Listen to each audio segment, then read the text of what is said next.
12.1 का question number 2। कोई बर्तन एक खोखले अर्धगोले का आकार का है जिसके ऊपर एक खोखला बेलन अध्यारोपित है। अर्धगोले का व्यास 14 सेंटीमीटर है और इस बर्तन की कुल ऊंचाई 13 सेंटीमीटर है। इस बर्तन का आंतरिक पृष्ठ क्षेत्रफल ज्ञात करें। तो क्वेश्चन में क्या बोला गया है कि कोई एक बर्तन खोखले अर्धगोले का आकार का है। अर्धगोला तो मतलब एक बर्तन बनाएंगे जो कि अर्धगोले का आकार का होगा। कौन सी होगा? अर्धगोले का आकार का। ये बेलन का हो गया, यह अर्धगोला हो गया, यह अर्धगोले का आकार का होगा। अर्धगोले के आकार का है जिसके ऊपर एक खोखला बेलन है। इसके ऊपर एक खोखलिया बेलन है। बेलन आरोपित कर दिए। बेलन आरोपित करने के बाद ये बेलन हो गया।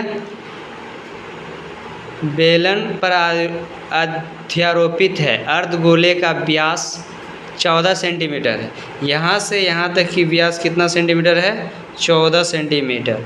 14 सेंटीमीटर है और इस बर्तन की कुल ऊंचाई यहाँ से लेके यहाँ तक की कुल ऊंचाई कितना सेंटीमीटर है?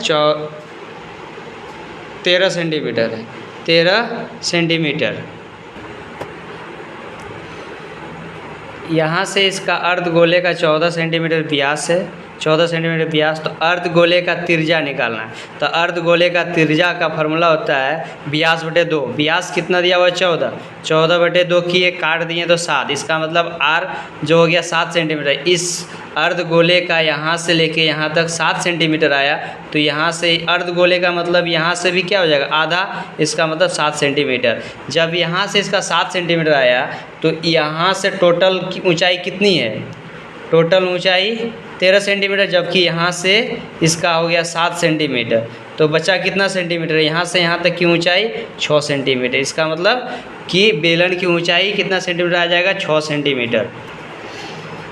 जब अर्धगोले का त्रिज्या 7 सेंटीमीटर आया तो इसी के ऊपर अध्यारोपित बेलन, इसका मतलब यहाँ से इसका भी त्रिज्या कितना सेंटीमीटर? बेलन का भी त्रिज्या 7 सेंटीमीटर और बेलन की ऊंचाई 6 सेंटीमीटर। बेलन की यहाँ से यहाँ तक की ऊंचाई कितना सेंटीमीटर? 6 सेंटीमीटर। अब बेलन की त्रिज्या 7 सेंटीमीटर और बेलन की ऊंचाई कितना सेंटीमीटर बोले थे? 6 सेंटीमीटर।